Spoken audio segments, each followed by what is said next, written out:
बिस्मिल्लाहिर्रहमानिर्रहीम। Class 9th 10th 11th 12th university की classes और उसके बाद कंपेटिटिव एग्ज़ामिनेशन जहाँ जहाँ एप्लीकेशन लिखवाने के लिए ज़रूरत पड़ती है, हम आपको सिखा रहे हैं इस वीडियो के अंदर एप्लीकेशन राइटिंग। एसडीओ को एक्सीएन, प्रिंसिपल, सेक्रेटरी एक फॉर्मेट बता रहे हैं, उसको याद कर लीजिएगा। 10 मिनट से पहले पहले आप ये बहुत ही इंपॉर्टेंट क्वेश्चन करने जा रहे हैं। और थैंक्स टू पीएमएस पंजाब 2021 के रेगुलर जो व्यूअर्स हैं, एस्पायरेंट्स हैं जो प्रिपरेशन कर रहे हैं, स्पेशली याकूब साहब ने हमें ये कहा कि जी एप्लीकेशन के ऊपर वीडियो बनाएं, तो हमने ये क्विकली जो है इसको किया है। इंशाल्लाह एक वीडियो लेटर्स के ऊपर भी बन जाएगी। तो चलिए शुरू करते हैं। ये देखें जी, पीएमएस के पास पेपर से एप्लीकेशन का क्वेश्चन आया है। Write an application to the executive engineer XEN को लिखें electricity to solve the problem of constant power failure in your locality. यही एप्लीकेशन हम कर लेते हैं इस वीडियो के अंदर। एक और पास पेपर में आया, write an application to the SDO sub divisional officer of LESCO Lahore electric supply company of your area for the replacement of electricity meter. ये रिप्लेसमेंट ऑफ इलेक्ट्रिसिटी मीटर बात कर रहा है। तो डेफिनेटली जब कोई एप्लीकेशन लिखनी होती है तो उसमें एक प्रॉब्लम जो होता है वो दिया गया होता है और उस प्रॉब्लम का सलूशन आपको रिक्वायर्ड होता है। तो आपने पहले उस प्रॉब्लम को एक्सप्लेन करना है, उस प्रॉब्लम को एलेबरेट करना है, और जितना वहाँ पे आप जो है वो एम्पथी समेट सकें वहाँ पे आप यानी कि उसको इस टोन के अंदर लिखें कि आप जो है वो बहुत रिक्वेस्ट कर रहे हैं और बहुत बड़े प्रॉब्लम से गुज़र रहे हैं, ताकि वो उसके जो क्रिटिकलिटी है वो अगले बंदे को समझ आए। और फिर इसी तरह लास्ट क्लोजिंग पैराग्राफ के अंदर आप जो है वो उसका सलूशन मांग रहे होते हैं कि जी इसके ऊपर ये एक्शन ले लिया जाए या ये हमें रिलीफ प्रोवाइड किया जाए, ठीक है। और फिर इसका एक पेट फॉर्मेट है, उसको तैयार कर लेंगे और उससे जो है वो आपका जो पैटर्न है वो ये देखते हैं। देखें ऊपर यहाँ पे जो राइट साइड है वहाँ पे सेंडर एड्रेस आ जाएगा, यहाँ पे लेफ़्ट साइड पे रिसीवर एड्रेस, जिसको हम नॉर्मली टू द प्रिंसिपल करते हैं, लेकिन टू नहीं लिखेंगे, टू ट्रेडिशनल हो गया है, अब कॉमनली यूज़ नहीं होता। रिसीवर एड्रेस, सब्जेक्ट लिखेंगे, एप्लीकेशन का सब्जेक्ट कि किस बारे में आप लिख रहे हैं। सब्जेक्ट पढ़ के जो है वो पता लग जाना चाहिए कि आपकी एप्लीकेशन किस बारे में है। फिर उसके बाद सैल्यूटेशन यानी कि डियर सर। कोशिश करें डियर का वर्ड ना यूज़ करें, सर यूज़ करें, और अगर आपको पता है कि वो फीमेल हैं तो मैडम यूज़ करें। उसके बाद ये ओपनिंग पैराग्राफ आ जाएगा, अगर उनकी कोई फर्दर डिटेल्स है तो सेंट्रल पैराग्राफ, फिर उसके बाद क्लोजिंग पैराग्राफ दे दें, और उसके बाद जो है वो सब्सक्रिप्शन लिखते हैं योर्स ओबीडियंटली, ठीक है जी। तो ऐसे जो है ये एप्लीकेशन का पैटर्न होगा। अब हम देखेंगे आगे कुछ और इम्पॉर्टेंट फैक्टर्स जो कि आपने कंसीडर करने हैं एप्लीकेशन के अंदर। जिस तरह हमने स्टार्ट में बताया कि टू नहीं आपने लिखना, तो सीधा जो है वो the principal, the secretary, the STO, the executive engineer, ये इस तरह स्टार्ट करना है। और जब आपने एग्जामिनेशन हॉल में डेफिनेटली जब ये कर रहे होंगे तो राइट साइड पे ऊपर एग्जामिनेशन हॉल, सिटी ABC और डेट जो है वो लिखनी है। फिर उसके बाद right down the rank of the officer at the left hand of the paper, use the before writing the rank. For example the principal, the secretary, comma insert करें फर्स्ट लाइन के बाद, फिर उसका ऑफिशियल एड्रेस लिखें, like जो भी address है उसका, जो भी डिपार्टमेंट है, जो भी ऑर्गेनाइजेशन है, उसके बाद कॉमा, और आखिर में उसका सिटी नेम लिखें तो फुल स्टॉप डाल दें। ये पैटर्न हम आगे भी देखेंगे।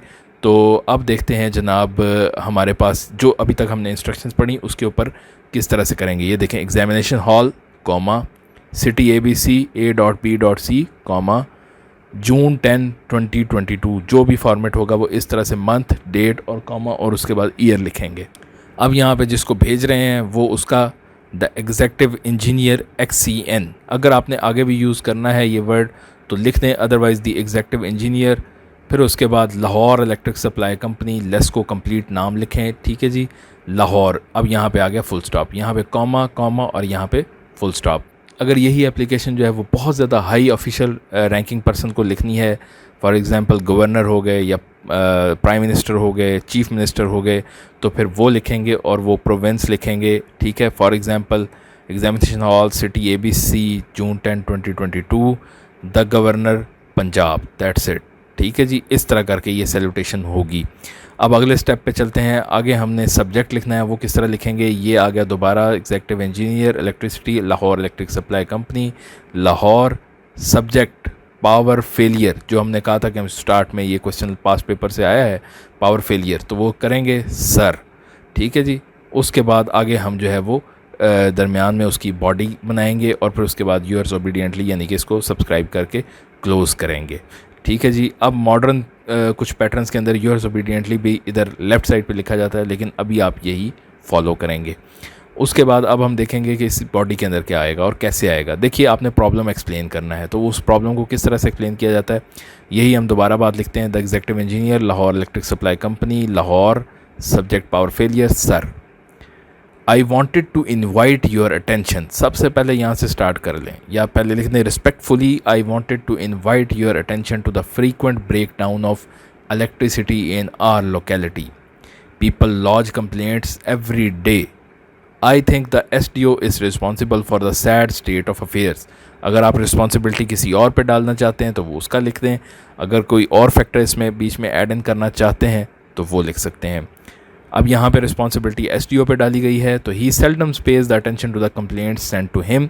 The supply of electricity is disconnected in the extremely hot weather during the day and night.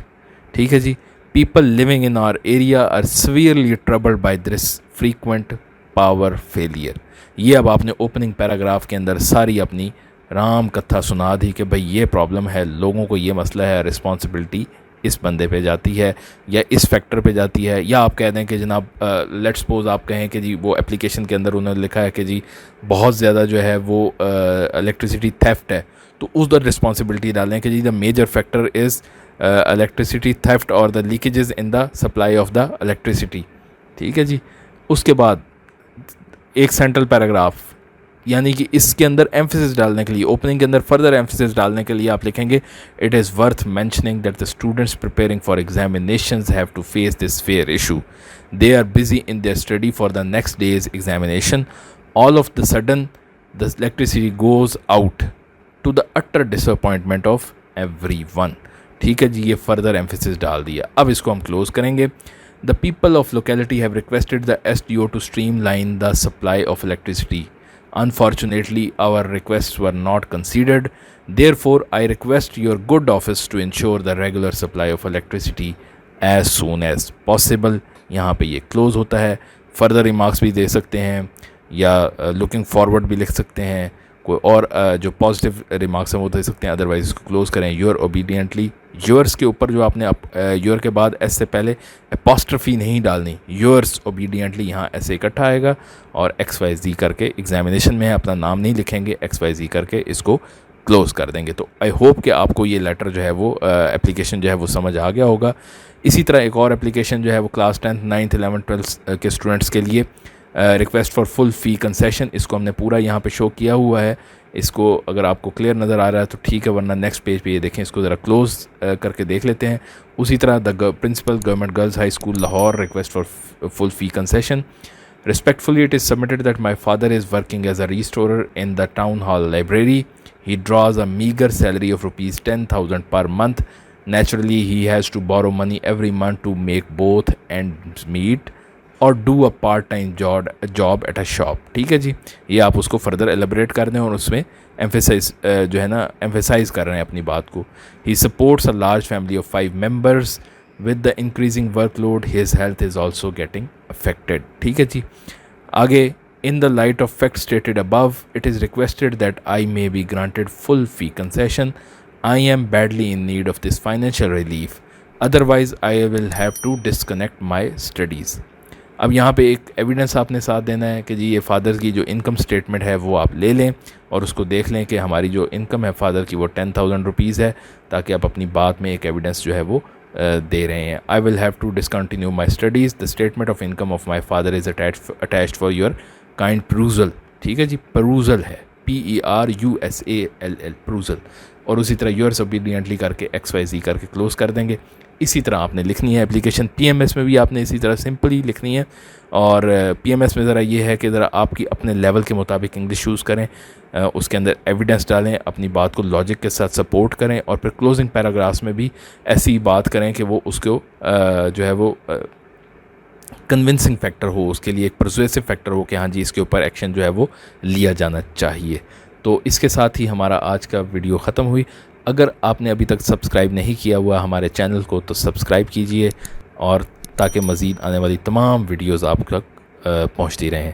बहुत शुक्रिया, अल्लाह हाफ़िज़। इंग्लिश प्रेसी के पेपर के हवाले से आपको मज़ीद किन वीडियोज़ की ज़रूरत है, कमेंट्स करके हमें ज़रूर बताइएगा ताकि हम उसके ऊपर वीडियोज़ बना सकें। शुक्रिया।